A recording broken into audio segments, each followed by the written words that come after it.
അയ്യോ ഇവളെന്തിനാ ഇപ്പൊ വിളിക്കുന്നേ? ആരാടി? അത് കസ്റ്റമർ കെയർ ചെയ്യുന്ന അമ്മേ.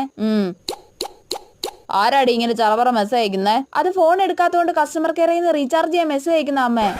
ഫോൺ സൈലന്റ് ആക്കി വെച്ചേക്കാം. എടി ഫോൺ എടുക്ക, ഞാൻ പിന്നെ വിളിക്കാം. ഇന്ന് ക്ലാസ്സിലുണ്ടായ വിശേഷങ്ങളൊക്കെ പറ. ഡിസൂസ സാർ വന്നിട്ട് ക്ലാസ് ടെസ്റ്റ് നടത്തി. ഇന്ന് വരാത്തവരെ നാളെ എക്സാം എഴുതിക്കും. ഇന്ന് എക്സാം ഇട്ടിട്ട് ഇന്ന് തന്നെ പേപ്പർ എല്ലാവർക്കും അങ്ങോട്ടും ഇങ്ങോട്ടും കൊടുത്തിട്ട് മാർക്ക് ഇട്ടിട്ട് പേപ്പർ കിട്ടി. എടി നീ എന്ത് തേങ്ങ അടി പറയുന്ന? വോയിസ് അയക്കേ. അടുത്ത അമ്മ ഇരിപ്പുണ്ട്, വോയിസ് അയക്കാൻ പറ്റൂല. പക്ഷെ ഇവളെന്തിനാ ഇങ്ങോട്ട് വോയിസ് അയക്കുന്നേ? ഈ ടൈപ്പ് ചെയ്യാ, അടുത്ത അമ്മ ഇരിപ്പുണ്ട്.